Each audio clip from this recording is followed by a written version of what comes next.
우리 별내교회의 앙상블의 실력이 이 정도입니다. 여러분들 심령 가운데 큰 감동을 받으셨으리라 생각되어지는데, 우리가 받은 감동이 클까요? 아니면 하늘에서 이 음악을 들으신 하나님의 감동이 더 클까요? 분명 우리보다 하나님의 감동이 더 크리라 확신을 합니다. 예수님이 침례를 받으신 직후에 이 요단강에 나타나셔서 이제 공생애를 시작합니다. 그리고 십자가에 죽으시고 부활하셔서 승천하실 때까지 소요된 시간이 거의 한 3년 반 지나지요. 그런데 여러분들이 성경을 보게 되면 공관복음, 마태, 마가, 누가복음을 보게 되면 예수님의 공생애의 삶이 한 1년 정도로 묘사돼 있어요. 그것도 이제 갈릴리 지방에서 집중적으로 봉사하는 장면이 이제 기록되어 있는데 우리가 요한복음을 보게 되면 1년이 아닌 예수님이 새 안식일을 새 유월절을 보내면서 이제 어떤 그 구속 사역에 이렇게 참여하는 모습을 보게 될 때에 예수님의 공생애는 분명 3년 반이다라고 하는 사실을 우리가 확인할 수 있습니다.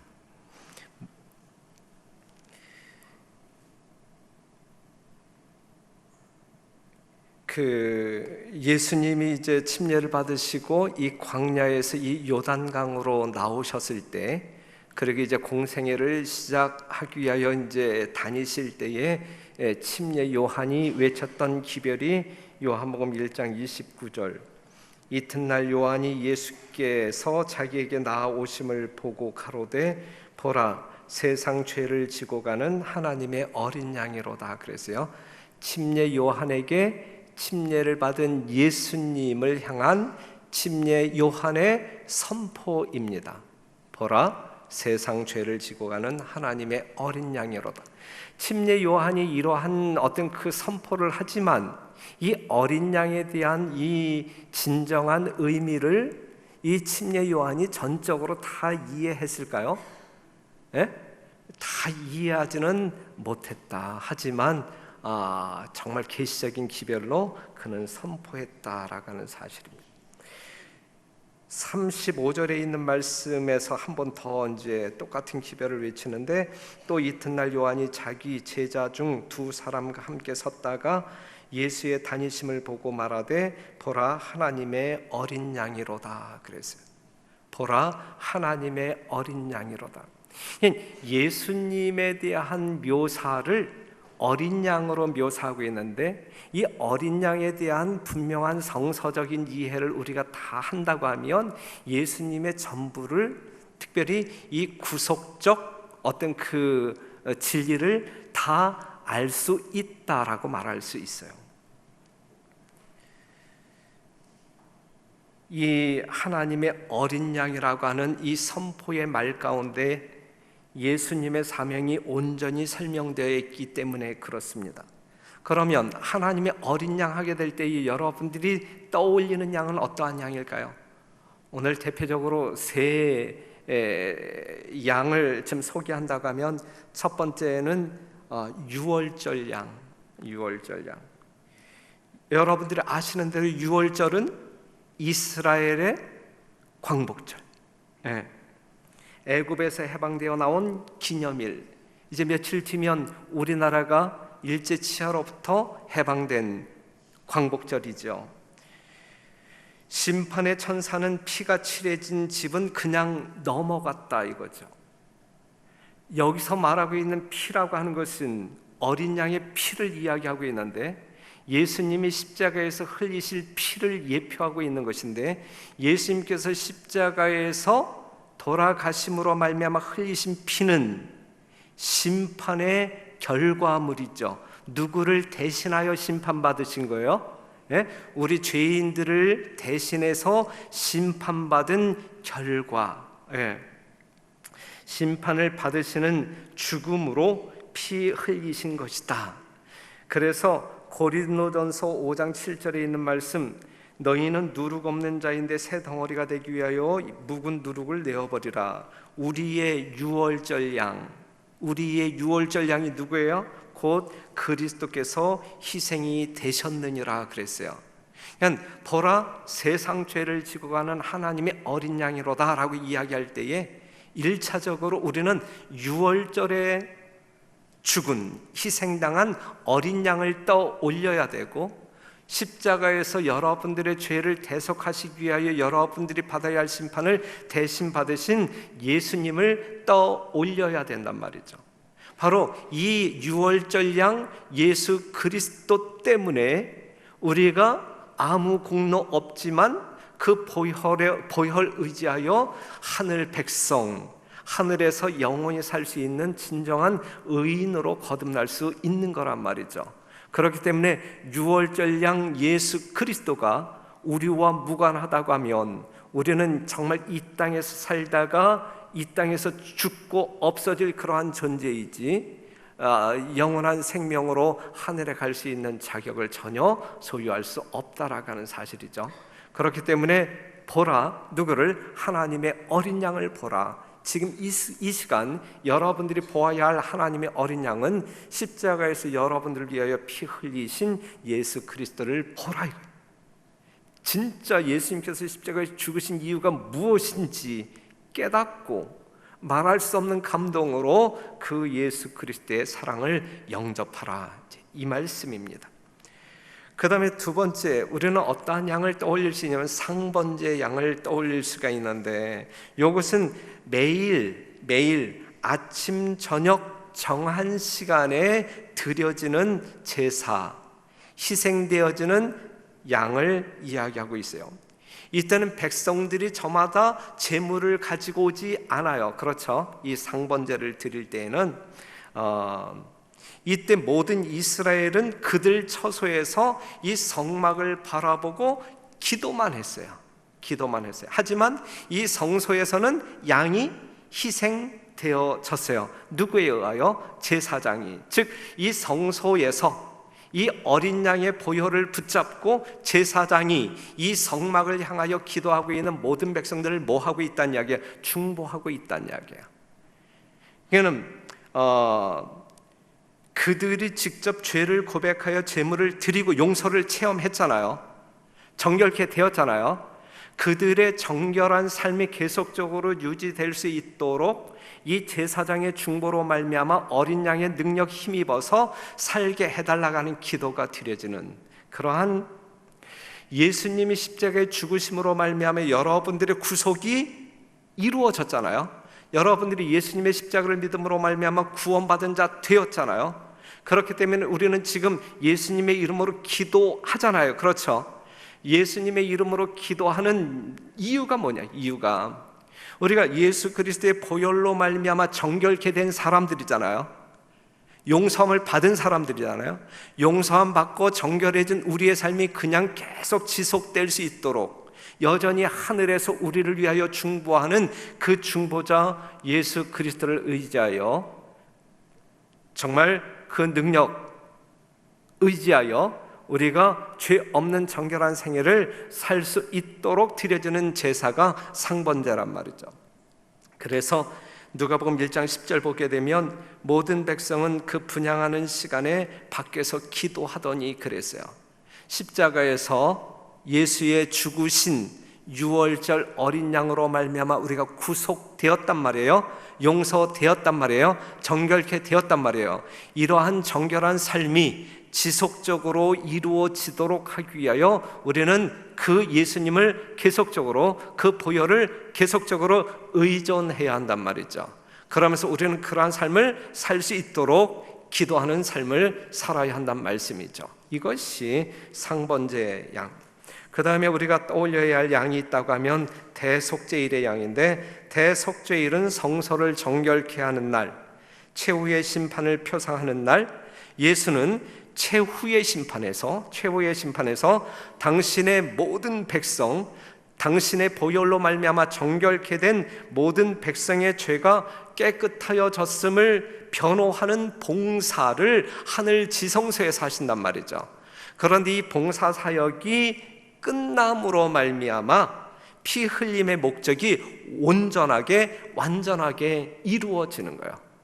그렇기 때문에 여러분, 보라 하나님의 어린 양이로다 라고 이야기할 때 여러분들이 꼭 기억하고 정말 그 어린 양에 대한 믿음을 표현해야 할 것이 있다고 하면 유월절 양이 나에게 진짜 어떠한 존재인지, 상번제 양은 나의 신앙에 있어서 무엇을 의미하는지, 무엇을 어떻게 적용해야 하는지, 그리고 대속제일의 양은, 그 예수는 나에게 어떠한 존재인지 인지하는 가운데 매일매일 그 어린 양을 바라보는 생애를 사시는 여러분들이 되어야 할 것입니다.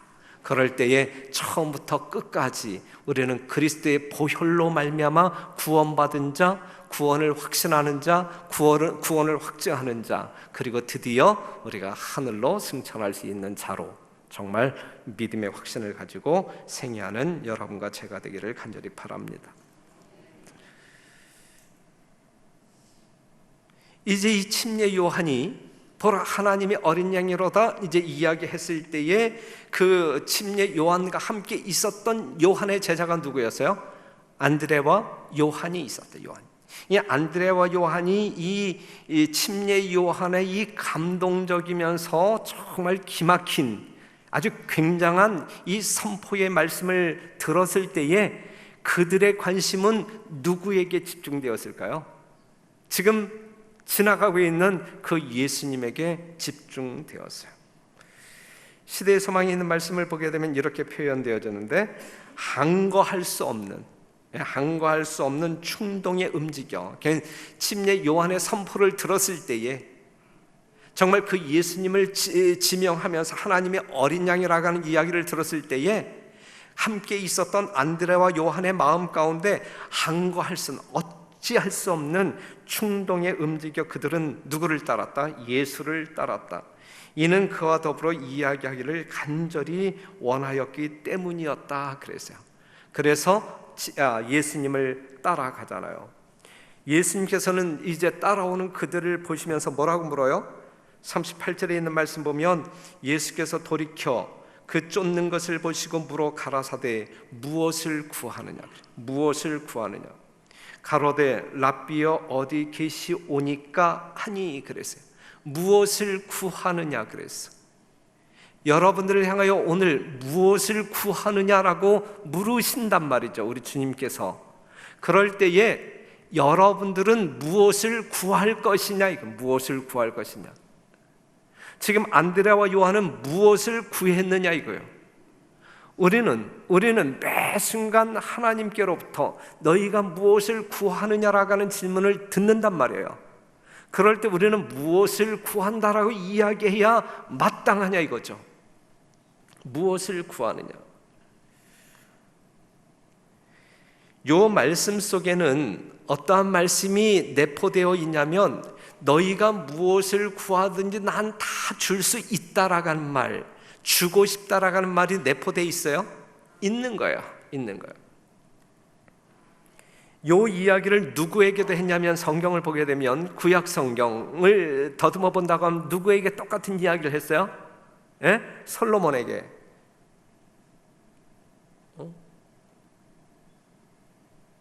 열왕기상 3장 5절에 있는 말씀 보면, 기브온에서 밤에 여호와께서 솔로몬의 꿈에 나타나시니라.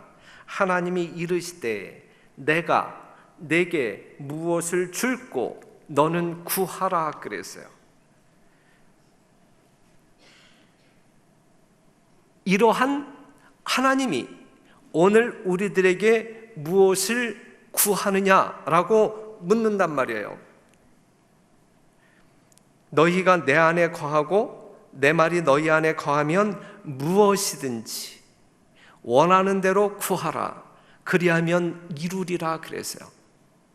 여러분, 기왕 이 성전에 오셨고 여러분들이 하나님을 만났으니 뭔가 구하고 돌아가는 이 저녁 시간이 되었으면 좋겠어요. 하나님께 무엇을 구하든지 정말 구하고 돌아가셨으면 좋겠고, 구하는 모든 것을 받았으면 좋겠어요.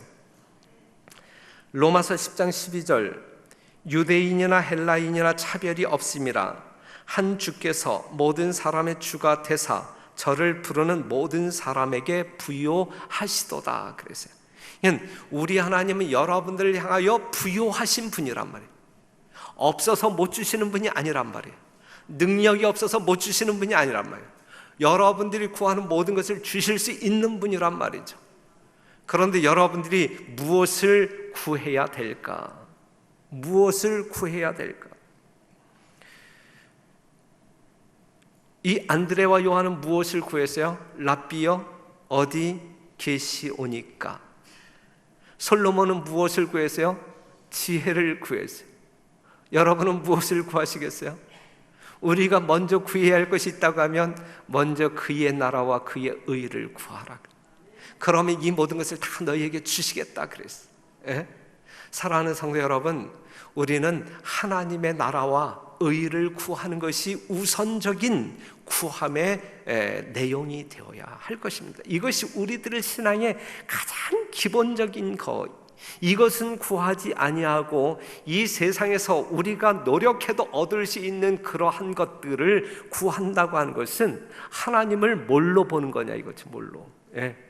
정말 하나님을 하나님답게 여기신다고 하면 하나님의 영광에 벗어나지 아니하는 구하는 진실한 성도들이 되기를 간절히 바랍니다.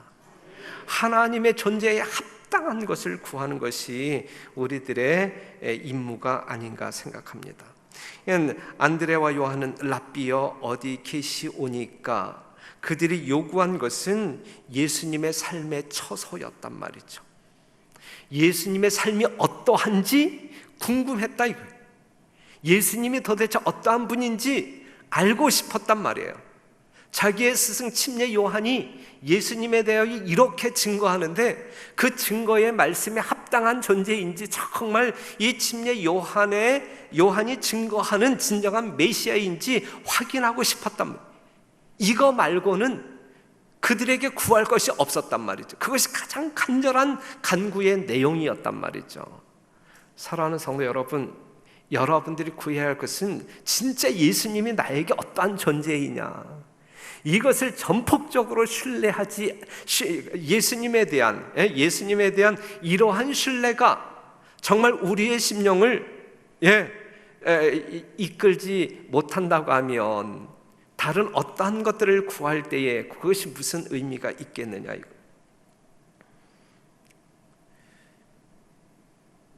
그랬을 때에 예수님이 뭐라고 대답해요? 와 보라 그래요. 와 보라. 와 보라. 가서 보니 그분이 그들이 그토록 기다렸던 메시아임을 확증할 수 있었어요, 없었어요? 예? 예수님이 와 보라 그랬어. 그런데 갔는데 그 시간이 얼마나 지났는지 모르지만 정말 분명한 것은 안드레와 요한의 마음 가운데 분명 메시아임에 틀림이 없다라고 하는 정말 환상적인 그러한 결과를 얻게 된 것입니다. 사랑하는 성도 여러분, 오늘 이 시간에도 예수님은 여러분들을 향하여 여러분들의 이웃들에게 오라 하십니다. 가까이 오라 초청하십니다. 같이 거하자라고 초청하십니다. 보여줄 것이 있는 사람은 오라고 해요. 오라고 해요. 자랑할 것이 있는 사람은 오라고 해요. 누구든지 오라고 해요. 줄 것이 있는 사람은 와 보라고 말합니다. 우리 예수님 여러분들에게 와 보라 말씀하시는데 예수님께 가까이 나아가서 함께 거함으로 말미암아 예수님의 진정한 속성, 예수님이 이 땅에 오셔서 죽으신 진정한 목적을 여러분들이 철저하게 깨닫고 그 하나님만 사랑하고 그 하나님만 바라보며 여러분들의 인생이 꼴집어지게 되기를 간절히 바랍니다. 만약에 여러분들이 이렇게 예수님을 알고 예수님을 소유한 백성들이라고 하면 여러분들도 다른 사람을 향하여 오라라고 와 보라라고 초청할 수 있을까요, 없을까요? 예수님이 내 안에 거하는 사람들은 다른 사람들에게 와봐 이렇게 초청할 수 있을까요, 없을까요? 있단 말이에요. 줄 게 있는데, 보여줄 게 있는데, 자랑할 것이 있는데, 이 별내교회, 여러분들이 드나드는 이 별내교회 성도로서 이 별내교회가 다른 사람들에게 줄 것이 있고 자랑할 것이 있다고 하면 여러분 이웃들에게, 식구들에게 와 보라라고 하는 초청의 메시지를 전할까요? 전하지 않을까요? 전하죠.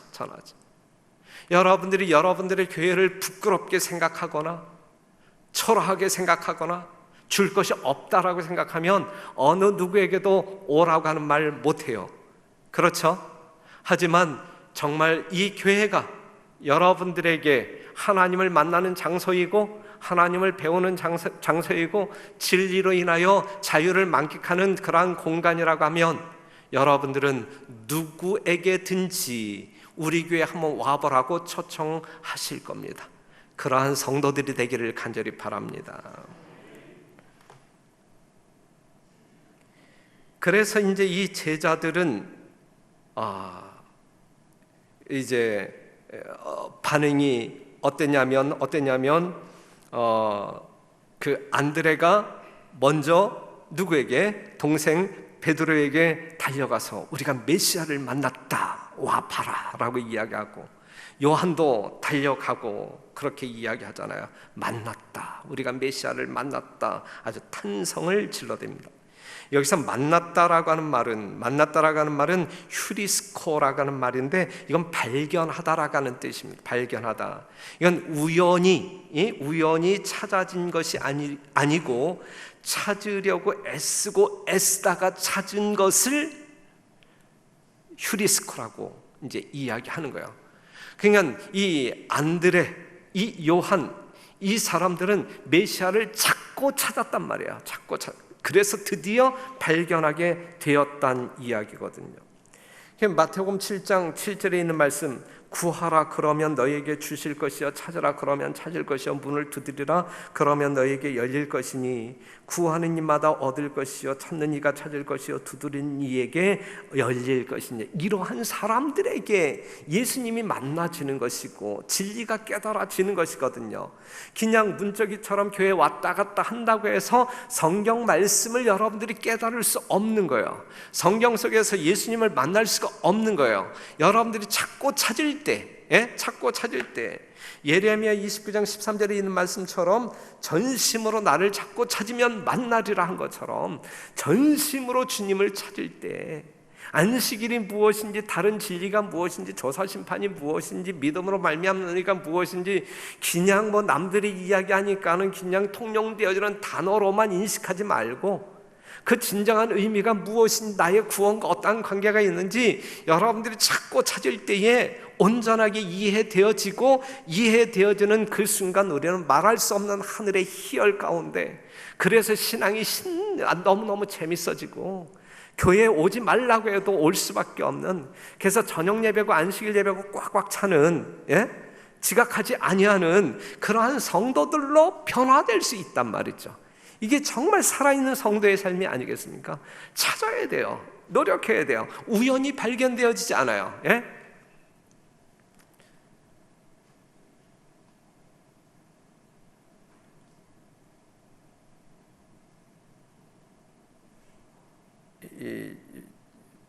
빠진 게 있어요. 제가 한 말씀 읽어드릴게요. 사람으로 하여금 하늘에서 오는 지혜를 받을 수 있게 만드는 것은 회개와 믿음과 사랑이다. 사랑으로 역사하는 믿음이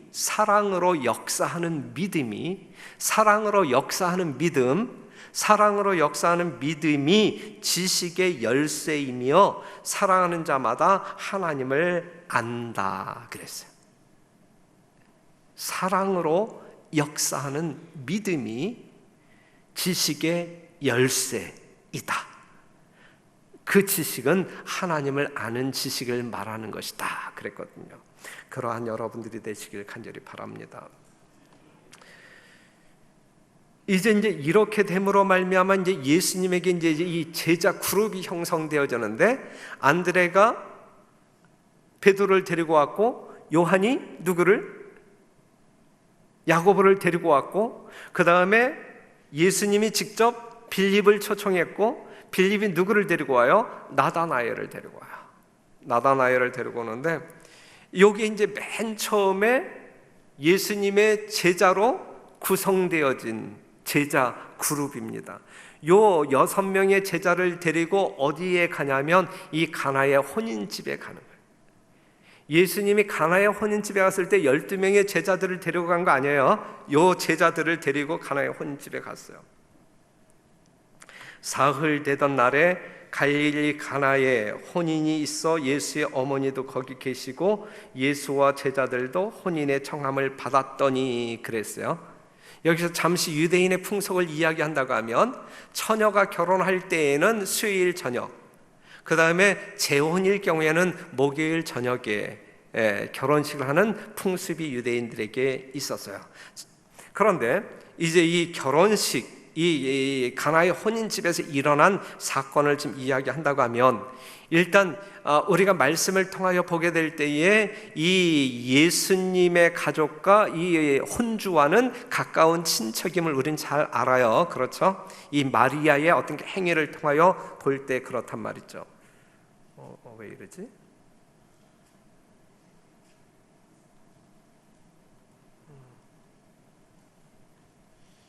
네.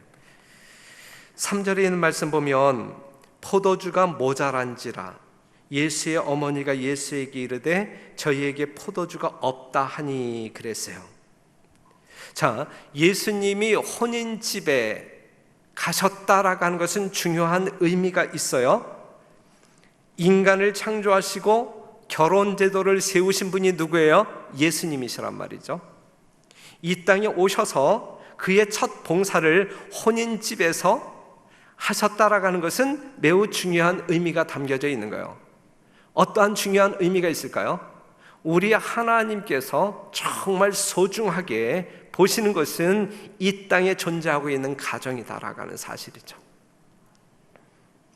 구속 역사의 출발을 혼인집에서 행하셨어요. 이것은 축복의 원천이 가정이기 때문에 그렇습니다. 여기서 그리스도의 공생애에 있어서 처음으로 최초의 표적, 기적을 행사하십니다. 잔치집에 포도주가 없으면 굉장한 수치로 여겨졌던 그 시대에 그곳이었습니다. 자, 요한복음 2장 4절, 예수님께서는 포도주가 모자란지라, 그래서 예수님에게 포도주가 없다라고 이야기했을 때 예수님의 대답은 뭐였었냐면, 여자여 나와 무슨 상관이 있나이까, 내 때가 아직 이르지 못하였나이다 그랬어요. 자, 예수님이 어머니에게 여자여라고 이야기해요. 지금 우리가 이해하는 바로는 상당히 그거 아닌 걸 알죠? 예, 아닌 걸 알죠. 예, 여기서 여자여라고 하는 말은 헬라어로 구나이라고 하는 말인데, 존경과 사랑을 듬뿍 담은 표현이었음을 우리는 원어적으로 이해할 수 있어요. 예수님은 출애굽기 20장 12절 내 부모를 공경하라 이 계명을 철저히 성심을 다하여 지켰던 분입니다. 그런데 예수님께서 그것이 나와 무슨 상관이 있습니까? 라고 이야기를 해요. 여자여 그것이 나와 무슨 상관이 있나이까? 야, 포도주가 떨어졌는데 어떻게 좀 해봐. 여자여 그것이 나와 무슨 상관이 있나이까? 상관이 있어요 없어요? 예? 지금 이 혼인집에서 이 포도주가 떨어졌는데, 이 포도주, 떨어진 포도주, 이 긴박한 이 문제를 해결하는 것이 예수님과 관계가 있어요 없어요? 관계가 없다고 이야기하잖아. 그것이 나와 무슨 상관이 있나이까? 그래, 무슨 상관이 있나이까? 요때 요 말씀은 그때 나타내야 할 표적이 마리아가 가지고 있는 마음과 상관이 없다라고 말하고 있는 거예요. 지금 마리아가 가지고 있는 생각은 어떠한 생각인데요? 마리아가 가지고 있는 생각은 어떤 그 계시적인 영적인 생각이에요? 아니면 세속적인 생각이에요? 세속적인 생각이었어요. 물로 포도즙을 만드는 것은 분명 구속적인 그러한 어떤 그 의미가 담겨져 있는 영적인 것인데, 지금 마리아가 지금 이 포도주가 없다라고 이야기한 것, 거기에 대하여 예수님이 그것이 나와 무슨 상관이 있나이까 이렇게 표현한 것은, 지금 이 마리아가 마음속에 품고 있는 그것과 예수님이 십자가에서 죽으시는 것은 상관이 없다라고 하는 이야기, 그걸 이야기하고 있는 거예요. 그런데 실제적으로 물이 포도즙으로 변하는 이 사건은 십자가와 긴밀한 연관이 있는 거예요. 계시적인 의미가 담겨져 있는 거예요. 구속의 의미가 담겨져 있는 거예요.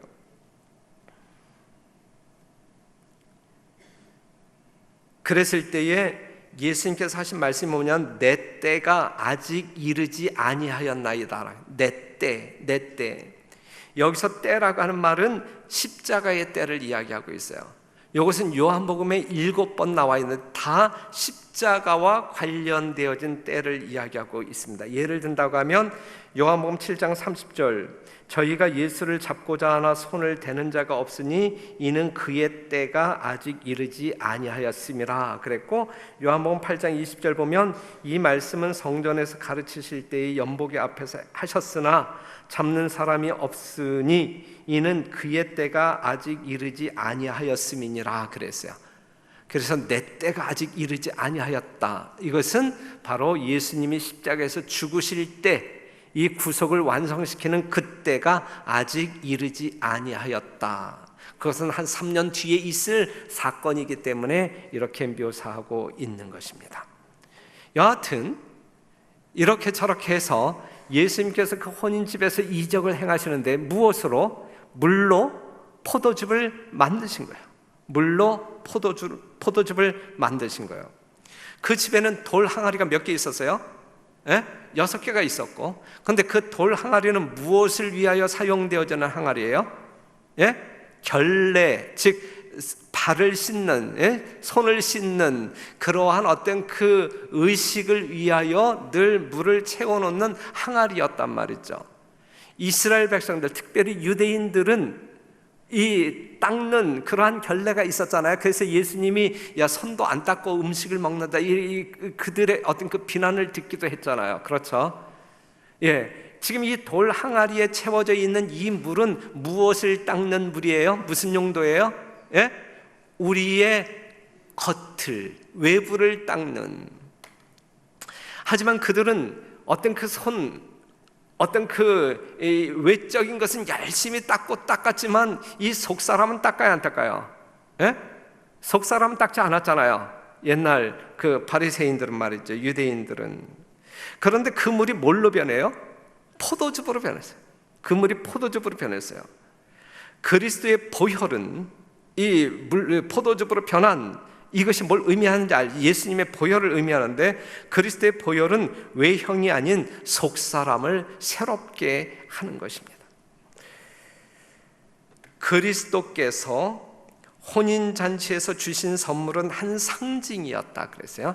물이 포도즙으로 변하는 것은 한 상징이었다. 상징적인 의미가 담겨져 있단 말이에요. 계시적인 의미가 담겨져 있는 거예요. 그게 뭐냐면, 물은 그리스도의 죽음을 나타내는 침례를, 포도주는 세상 죄를 위하여 흘리신 그리스도의 피를 상징한다. 항아리를 채운 물은 인간의 손에 의하여 운반되었으나 그리스도의 말씀만이 생명을 주는 효력을 그 물에 부여할 수가 있었다 그랬어요. 쉽게 이야기한다고 하면, 물이 포도즙으로 변했다, 물이 피로 변했다. 피는 생명을 상징한다. 물은 곧 사망을 상징해요.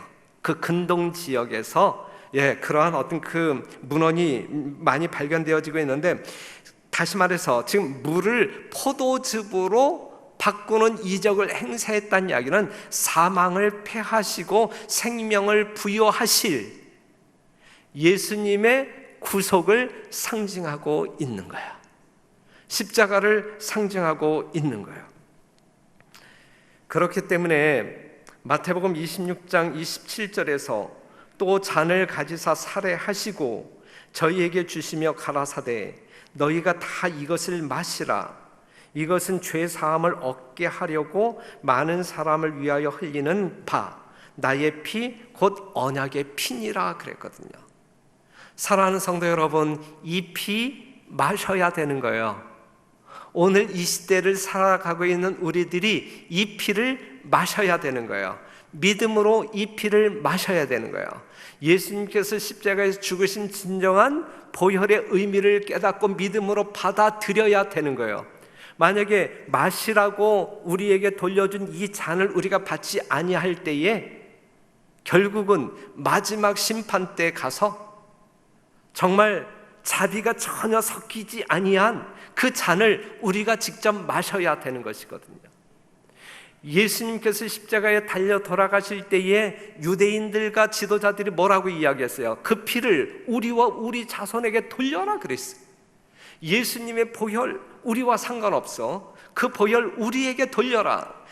이러한 사람들이 결국 그 구속의 이 언약의 피를 영접하지 아니한 사람들이 결국 자신들의 생명을 스스로 책임져야 되는 것이거든요.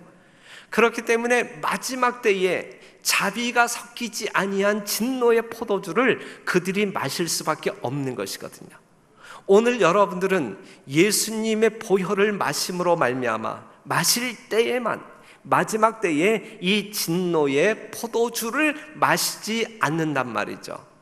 오늘 하나님께서 우리에게 돌려주시는 이 언약의 피를 마시지 않는 사람은 그때 가서 진노의 포도주를 마시게 될 것이고, 오늘 이 피를 우리가 받아 믿음으로 마실 때 우리는 그때 그 진노의 포도주를 마시지 않게 되는 거예요. 이게 구원이에요. 이게 구원이에요.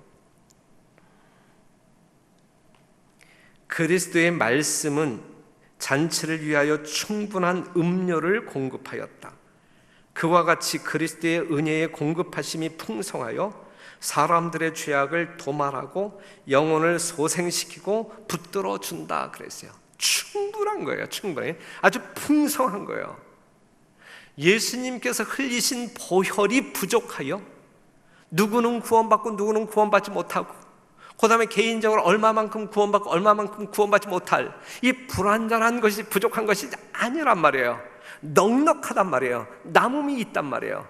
그럼에도 불구하고 이 포도주를 우리가 마시지 아니함으로 말미암아 영원한 생명을 경험하지 못한다고 하면 이 어찌 안타까운 일이 아니겠느냐 이것이죠. 성도 여러분, 여러분들은 넉넉히 하나님께서 공급하시는 이 생명수, 이 포도, 이 음료를 마시고 계십니까? 넉넉히 마셔요. 넉넉히. 얼마든지 제공해 주신단 말이에요. 풍성히 마시기를 바라요. 풍성히. 그래서 정말 그리스도의 자비와 사랑, 정말 그 은혜의 깊이, 그 충만함 속에 여러분들의 아름다운 생애가 놓여지게 되기를 간절히 바랍니다. 부족함이 없어. 이러한 표적을 행하심으로 우리 예수님께서는 마리아의 신뢰심을 칭찬했고 제자들의 믿음을 굳게 함으로 말미암아 이 랍비들의 잘못된 가르침에 미혹당하지 아니하도록 단도리를 하셨고, 그 다음에 인간의 행복에 대한 동정 깊은 관심을 나타냈다. 그러면 이때에 물이 포도주로 변했다고 그랬는데, 이제 이미 여러분들은 알고 있지만 많은 사람들이 이게 정말 알코올이 들어있는 포도주예요, 아니면 포도즙이에요, 이제 이렇게 이제 궁금해하는 사람들이 지금 여러분들 중에서는 아무도 없죠. 여러분들은 뭐 확신하고 있는 것인데 간혹 여러분들이 이제 일반 개신교인들을 만났을 때 그러한 질문을 들을 수 있어요. 여기서 이제 포도주로 번역된 것이 이제 오이노스라고 하는 말인데, 이것은 포도에서 나온 모든 액체, 즙은 다 오이노스라고 이야기해요. 그러니까 이게 술도 오이노스, 즙도 오이노스예요. 그냥 즙일 수도 있고 포도주일 수도 있단 말이죠. 하지만 여러분들이 볼 때 이 진리는 이 조화를 이루어야 되는데, 잠언 23장 31절 보게 되면 포도주는 붉고 잔에서 번쩍이며 순하게 내려가나니 너는 그것을 뭐 하지도 말라 그랬어요? 보지도 말라 그랬어요. 누구의 말씀이에요? 하나님의 말씀이에요. 잠언 20장 1절 포도주는 거만케 하는 것이요 독주는 떠들게 하는 것이라 무릇 이에 미혹되는 자에게는 지혜가 없느니라. 우리 하나님께서 하신 말씀이에요. 고린도서 6장 10절 도적이나 탐남하는 자나 술 취하는 자나 후욕하는 자나 토색하는 자들은 하나님의 나라를 유업으로 받지 못하리라 그랬어요. 요한복음 2장 10절 여기까지 본다고 하면, 고린도서 6장 10절까지 본다고 하게 되면, 이렇게 말씀하신 하나님께서 혼인집에서 하객들에게 이 포도주, 알코올이 있는 취하게 하는 그러한 포도주를 제공하시겠느냐 이거예요. 상식적으로 이야기할 때. 그래요, 안 그래요? 그럴 수 없다 이거죠. 그럴 수 없다. 그러면 여기서 취한다라고 하는 말이 뭐냐 이거예요. 취한다. 취한다. 요한복음 2장 10절 보게 되면 말하되 사람마다 먼저 좋은 포도주를 내고 취한 후에 낮은 것을 내거늘 그랬는데, 여기서 취한다라고 하는 말이 뭐냐 이거. 취한다. 이 취한다라고 하는 말은 메두오라고 하는 말인데, 더 이상 마실 수 없도록 만족스럽다라고 하는 뜻이야. 만족스럽다. 취한다라고 하는 말, 만족스럽다라고 하는 말로 바꿔서 해석할 수 있는 말이거든요. 어떤 말이냐면 요한복음 1장 16절 보게 되면 우리가 다 그의 충만한 데서 받으니, 여기서 충만이라고 하는 말이 메두오라고 하는 말이고, 요한복음 10장 10절 마지막 부분을 보게 되면 더 풍성히 얻게 하려는 것이라, 이러한 말이 이제 메두오가 번역되어져서 나온 말이란 말이에요. 유대인들은 취하는 것을 수치로 여겼어요. 이 당시에도. 그렇기 때문에 랍비들의 규정집을 보게 되면 어떠한 것이 있는데, 마시되 취하지 않도록 마셔라 그랬어요. 그래서 포도주의 3분의 2의 물을 타서 그들은 마셨단 말이에요. 당시 이제 포도 진짜 알코올이 있는 어떤 그 술을 마시는 유대인들도 그렇게 살았단 말이죠. 그렇기 때문에 지금 이 요한복음 2장에서 이 혼인집에서 만들어진 기적으로 말미암아 탄생된 이 포도주는 알코올이 전혀 들어있지 아니한 즙이었다라고 하는 사실을 우리는 성경적으로 확인할 수 있고, 예언의 신 시대의 소망이 있는 말씀을 보게 되면 어떠한 표현이냐면, 그리스도께서 혼인잔치를 위하여 준비하셨던 포도주와 제자들에게 자신의 피의 상징으로서 주신 포도주는 순수한 포도즙이었다 그랬어요. 저는 이것을 믿어요. 성경과 조화되기 때문에 이 말씀을 믿어요. 화이부인의 기록이라 할지라도 성경 말씀과 조화되지 아니한다고 하면 안 믿어요. 그런데 성경 말씀과 조화되기 때문에 저는 이 말씀을 분명히 믿습니다. 그렇게 여러분들이 이해해 주셨으면 여러분들 신앙에 도움이 될 거라 생각합니다. 그 다음에 이제 이 포도즙이 이제 이 잔치 자리로 옮겨졌을 때에 이제 어떠한 이야기가 나왔냐면, 이 보통 사람들은 취한 후에 낮은 것을 내는데 어떻게 나중에 될수록 더, 이게 이제 그리스도의 정신이다. 세상 사람들은 먼저 좋은 것을 주고 이 좋은 것을 미끼로 던진 다음에 그 다음에 이제 사기치는 게 이제 이 세상 사람들의 이 죄인들의 본성인데 말이죠. 본능인데, 우리 하나님의 방법은 좋은 것 줘. 처음부터 좋은 것 주고 그 다음에 더 좋은 거 주고 더 좋은 것 주고, 그렇죠? 우리가 이 땅에서 하나님께로부터 좋은 것 받지만 우리가 하늘에 가게 되면 이 땅에서 받은 것과 좋게 비교할 수 없는 더 좋은 것이 예비되어 있잖아요. 그러니 사랑하는 성도 여러분, 여러분들이 이 세상 살아나갈 때에 세상 이치에 근거하여 여러분들의 삶을 만들어 나가지 말게 되기를 바라고, 세상에 어떠한 사람들을 본받는 그것이 아무리 합리적이고 법적으로 아무런 저촉이 안 된다 할지라도 거기에 이렇게 따라가지 말게 되시기를 바라고, 우리는 예수님의 정신, 예수님의 방법대로 생애했으면 좋겠어요. 그렇죠? 좋은 것 주고 마음 산 다음에 막걸리에 물 타서 그냥 돈 벌어먹는 이 사기꾼의 근성으로 살지 말게 되시기를 바라고, 정말 처음부터 좋은 마음으로 다른 사람들 대하고 신뢰가 쌓아지면 쌓아질수록 더 좋은 것을 제공하고 더 많은 좋은 이미지를 제공함으로 말미암아 신뢰를 그리하여 여러분들의 삶을 통하여 여러분들의 이웃이 예수님을 발견할 수 있는 아름다운 역사가 여러분들이 있는 바로 그곳에서 일어나게 되기를 간절히 바라면서 말씀 마치겠습니다.